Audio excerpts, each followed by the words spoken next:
Salut les amis, c'est Marcus Dia, j'espère que vous allez bien. Aujourd'hui on va traiter d'un sujet d'actualité, même si on aurait pu en traiter plusieurs, car il y a eu également l'attentat en Tunisie. D'ailleurs je tiens à apporter mes condoléances, même si parfois ça paraît un peu hypocrite d'apporter ces condoléances à des gens qu'on ne connaît pas, mais je le fais vraiment avec le cœur. Je tiens à apporter mes condoléances à toutes ces familles qui ont perdu leurs proches. Paix aux âmes de toutes ces personnes qui sont parties.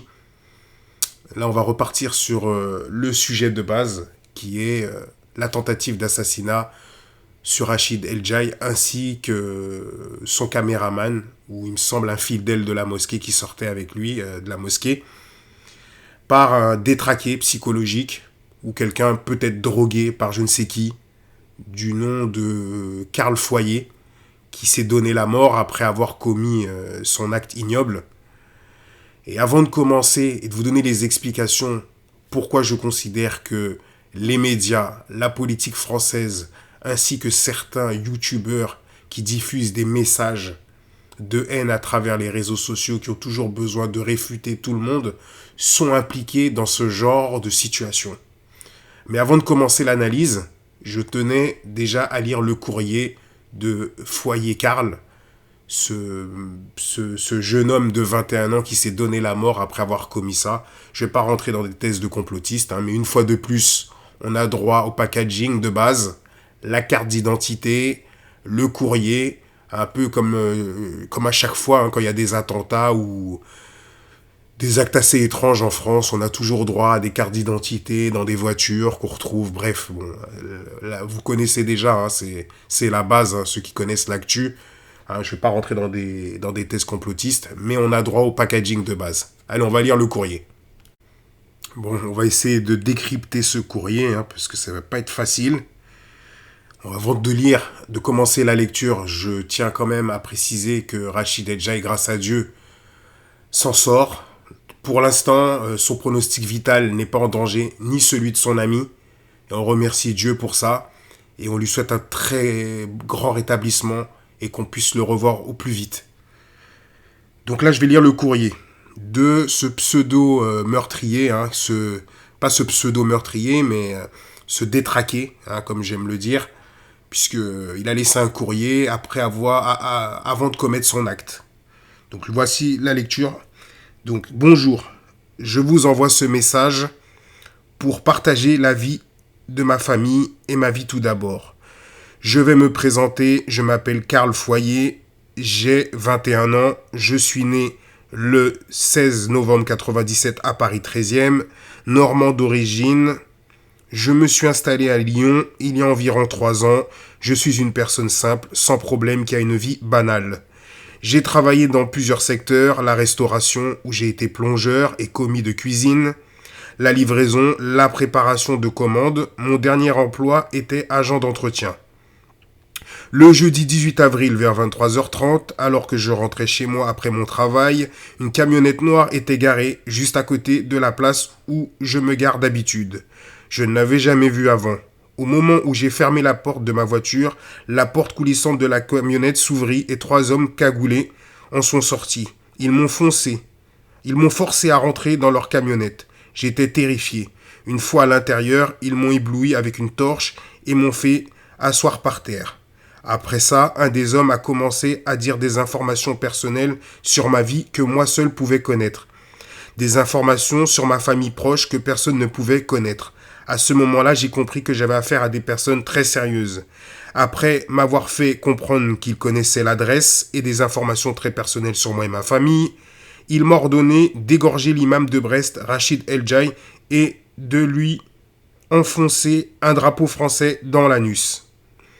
Il a dit qu'il fallait que je passe à l'acte entre le 15 juin et le 30 juin. Je lui ai demandé pourquoi. Cet homme, qu'est-ce qu'il a fait ? Un des hommes m'a donné un coup de poing dans le ventre pour réponse. Il m'a dit que si je ne le tuais pas, c'est ma mère, mon père et ma sœur et moi qui seraient tués. Après, il m'a glissé un papier dans la poche où il était écrit « Imam de Brest, Rachid El-Jaï, 15-30 juin ». Drapeau français, anus, couteau. Je n'ai aucune information sur ces personnes, à part qu'ils étaient 4. Je crois, moi, je suis pas sûr. Bon, déjà là, bon, avant de continuer la lecture, on voit tout de suite que soi-disant, il aurait rencontré des gens au mois d'avril qui lui auraient dit de préméditer l'assassinat de Rachid Edjaï, avec le petite version qu'il fallait soi-disant planter un drapeau français. Donc là, on sait déjà à quoi on a affaire. Même s'ils vont nous dire dans les médias que c'est pas une histoire d'extrémistes ou autre. Là, je vous le dis clairement, on a affaire pour moi, à une histoire encore de racisme. Allez, on va continuer. Homme a reçu un coup de téléphone. Le nom qui s'est affiché sur l'écran était Patrick Calvar. À part ça, je ne connais rien d'autre. Ça doit être une mafia très puissante qui se sert de moi pour tuer un de leurs ennemis. Il m'a dit aussi qu'il saurait si je me rendais à la police et que de toute manière, ça ne servirait à rien. Je pense qu'ils ont des relations avec les flics. Juste avant de me sortir de la camionnette, ils m'ont implanté une espèce de puce dans le bras. Je suis obligé de le tuer. Si je ne le fais pas, ils tueront ma famille. Et pour moi, je pense qu'ils vont me tuer quoi que je fasse. J'en sais trop. Ils ne prendront pas le risque de me laisser en vie. C'est pourquoi je vous envoie ce message. Si la presse et Internet sont au courant de cette histoire, alors j'ai peut-être une chance de m'en sortir. Ils ne prendront pas le risque de me tuer si tout le monde est au courant. Je suis profondément désolé auprès des proches de Rachid Edjaï. Je n'avais pas le choix, soit de le tuer, soit ma famille et moi se feraient tuer. Merci de publier et de partager ce message au maximum. Ma vie en dépend. J'ai écrit ce message juste avant de passer à l'acte. Après l'acte, j'essaierai de m'arracher la puce et de me cacher le plus longtemps possible. S'il me retrouve, dites à ma mère que je l'aime. Donc là, on voit déjà tout de suite qu'il y a une incohérence, puisqu'il dit qu'il veut informer le plus de personnes possible pour préserver sa famille. Et au final, il va passer à l'acte et il va se suicider, soi-disant. Donc là, soit on a affaire à un détraqué psychologique, quelqu'un qui peut-être s'est drogué, je ne sais quoi, parce que pour moi, à chaque fois qu'on a fait des enquêtes sur des pseudo-terroristes, les types, en fait, prenaient certaines drogues qui leur permettaient de commettre ces crimes, notamment les crimes qu'il y a pu avoir au Bataclan. On a appris que ces pseudo-terroristes, c'est pas ces pseudos, mais ce sont des terroristes, mais ils aimaient bien dire islamistes, tout ça, que c'était des gens soi-disant qui étaient des musulmans, alors que c'est totalement faux. Il n'y a pas de terroristes en islam. Ça n'existe pas. La religion de l'islam ne tolère pas le terrorisme, ne tolère pas tout ce qui est crime. C'est quelque chose qui est interdit en islam. C'est un péché très grave de retirer la vie d'une personne. Donc là, on se rend compte que là, pour moi, on a affaire à un détraqué ou quelqu'un qui a été drogué. Mais en tout cas, derrière tout ça, on va se rendre compte, encore une fois de plus, que c'est certainement un acte raciste. Allez, on va attaquer tout de suite. On va rentrer dans le vif du sujet. Pourquoi je vous dis que les médias, les politiques en France, les réseaux sociaux, les youtubeurs, avec leurs vieux messages de réfutation, ont participé, sont impliqués dans cette tentative de meurtre. Pour comprendre la chose, il faut se souvenir que Rachid Edjaï, à l'avant, s'appelait Rachid Abou Deifa et qu'il a changé de nom par la suite. Il faut savoir qu'après les attentats qu'il y a eu en France, l'accumulation d'attentats qu'il y a eu en France, il fallait couper des têtes, fallait trouver des boucs émissaires, fallait pointer du doigt des coupables. Et donc, on cherchait à travers les médias, à travers les réseaux sociaux, des personnes à qui on pourrait faire porter le chapeau. Et on s'est acharné sur Rachid Edjaï, que ça soit le président qui était en place à l'époque, François Hollande, que ça soit tous les médias d'info, BFM, CNews, tout le monde s'est acharné sur Rachid Edjaï. Et vous savez sur quoi ils se sont appuyés? Juste sur une vidéo, ils se sont introduits dans sa mosquée où il faisait des cours à des enfants.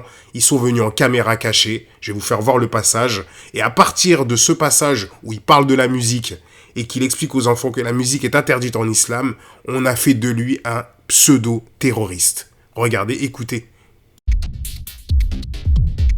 Allah Jalla wa Ala, quand il parle de la musique dans le Coran al-Karim, il a rappelé que c'est les paroles de Shaitan. Quand, à quel moment il a rappelé que c'est les paroles de Shaitan? Donc ceux qui aiment la musique et qui écoutent la musique, ils écoutent qui en fait? Shaitan.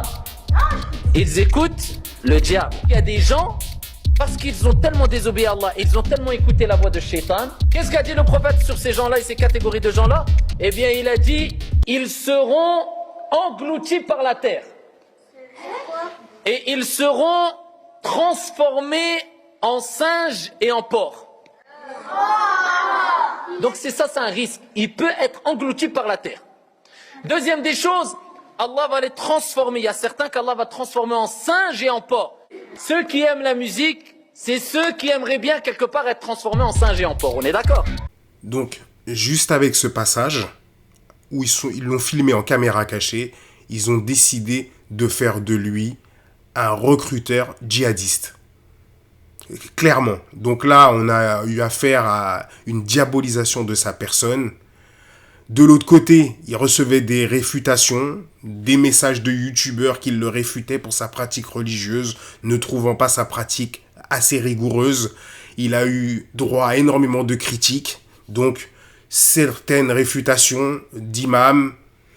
Il a eu des menaces de Daesh, il a eu la totale. Il a eu également des menaces de nationalistes qui voulaient sa peau, et il a eu la menace d'islamophobes, il a eu la menace de personnes qui confondent maghrébins et musulmans, hein, ceux qui mélangent tout pour justement assouvir leurs pulsions racistes. Et vous allez voir sur les différents articles que je vais vous montrer tout ce qu'il a pu subir. Là, par exemple, dans cet article Telegram, Rachid Abou Deifa, l'imam brestois qui hérisse les djihadistes, second volet de notre dossier sur la filière djihadiste en Bretagne avec le portrait de Rachid Abou Deifa, le fondamentaliste et hyper connecté imam de la mosquée du quartier pontanaisan à Brest. Sur les réseaux sociaux, l'homme fait un carton. Allez, on va passer à un autre article. Là, il s'agit d'un article de Europe 1, l'imam de Brest, Rachid Abou Deifa, rattrapé par la justice. Dans le viseur du président de la République, à cette époque-là, c'était François Hollande, Rachid Abou Deifa fait l'objet d'une enquête préliminaire ouverte par le parquet de Brest depuis le 21 avril. François Hollande l'a qualifié de prêcheur de haine. Rachid El Djaï, plus connu sous le nom de Rachid Abou Deifa, ou l'imam de Brest, visé par une enquête préliminaire. Donc en fin de compte, il y a eu un acharnement total. Et là où vous voyez l'hypocrisie des politiques français, c'est qu'à cette période, depuis plusieurs années, il y avait une montée de l'islamophobie, d'amalgame qui faisait qu'en fait, quand on voyait un maghrébin dehors, on se disait, jusqu'à maintenant d'ailleurs, que c'était un musulman d'office, qu'il fallait les lyncher, les massacrer. Il y a eu énormément de personnes agressées de la communauté maghrébine, parce que les gens dans leur tête, matrixés comme ils sont, qui dit islam, musulman, dit maghrébin. Donc automatiquement, il y a eu des passages à tabac.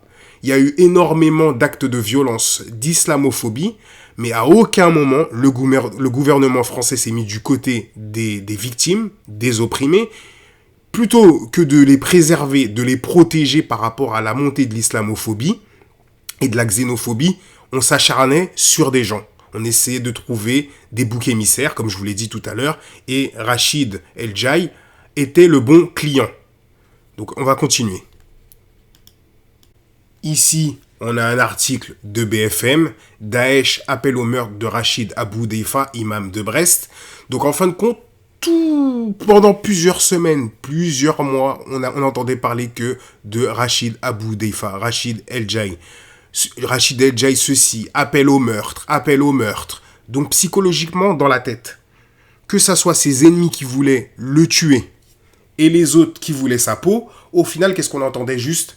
Rachid El Djaï, meurtre. Rachid El Djaï a fait ceci, cela. En fin de compte, on a attisé la haine sur un homme gratuitement. Un père de famille, certainement. L'enfant de quelqu'un. On s'est acharné sur lui.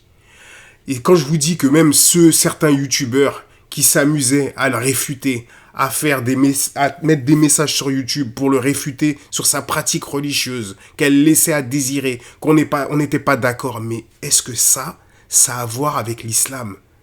Réfléchissez un instant. Est-ce que ça a de l'importance? Ça a un tel point d'importance qu'on peut appeler carrément inciter au meurtre? Faire de l'incitation au meurtre sur une personne? Parce que vous vous rendez pas compte.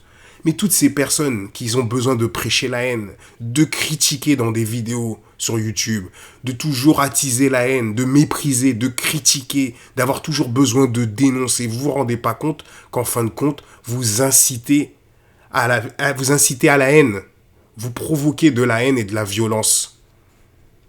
Juste encore là, il y a quelque temps, il y avait carrément une pétition en ligne de personnes de la ville de Brest qui demandaient à ce qu'on stoppe l'imam de la mosquée Sunna de Brest, Rachid Abou Deifa. Il y avait 77 signatures. Regardez ce qui est écrit. Depuis des années, malgré les attentats à répétition, l'imam de Brest, Rachid Abou Deifa, prêche toujours. Cet individu explique aux enfants qu'écouter de la musique les transformera en singes et en porcs. Aux hommes de sa mosquée que si une femme n'est pas vêtue correctement, l'homme a le droit de la violer. Tout ça n'est que mensonge, bien sûr. Que les hommes doivent contrôler leur Facebook de leurs femmes, etc. Vous voyez un petit peu? Toutes ces personnes ne faisaient qu'attiser la haine autour de lui. Donc le type là qui s'est engagé à venir accomplir une mission qui nous sort, que soi-disant on l'aurait formé, formaté, qu'on lui aurait mis une puce. On attend l'actualité des jours à venir pour voir si on a trouvé une puce sur lui. Mais je suis sûr encore une fois de plus que c'est encore des hérésies et des inepties qui font qu'en fait, on va se rendre compte que c'est encore toujours une histoire de nationalistes, d'islamophobie, de racisme, et c'est tout, point barre. Donc au final, qu'est-ce qui s'est passé après toutes ces épreuves? Comment il a été éprouvé? Vous allez entendre qu'à un moment, il est à la Mecque et qu'il dit qu'il va plus s'appeler Rachid Abou Deifa, mais Rachid El Jai. Dans des interviews, il explique que c'est pas par rapport aux polémiques, mais moi, franchement, honnêtement, je pense que ça a joué sur lui quand même. Et que le changement de nom, c'était pour se faire oublier, parce qu'il en avait marre d'être lynché. Vous imaginez même pas ce que cet homme a subi psychologiquement et moralement. Écoutez. Wa rahmatullahi wa barakatuh, mes chers frères et sœurs, que la paix soit sur vous.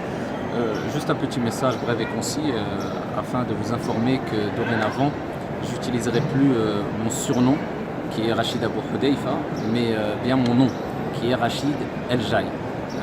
Au fur et à mesure de ma da'wa, de ma prédication, ce surnom m'a collé à la peau.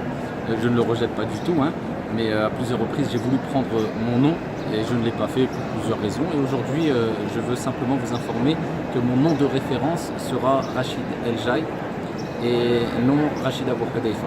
Que Dieu vous préserve. Assalamu alaikum wa rahmatullah. Vous voyez, il a changé de nom. Il essaie de se redonner notre image. Même le terme salafi, il n'osait même plus l'utiliser. Il a carrément changé de branche. Il a préféré dire que maintenant il est malikite parce que à un moment, ça était tellement de la pression, une grosse pression sur ses épaules, il n'arrivait plus. Faut comprendre, c'est un humain, même si il sait que la vie est faite d'épreuves, il sait qu'il sera toujours éprouvé, que les épreuves en religion sont obligatoires, mais il faut comprendre que c'est un humain. Il n'est pas parfait, mais l'acharnement qu'il a subi, c'est pas normal.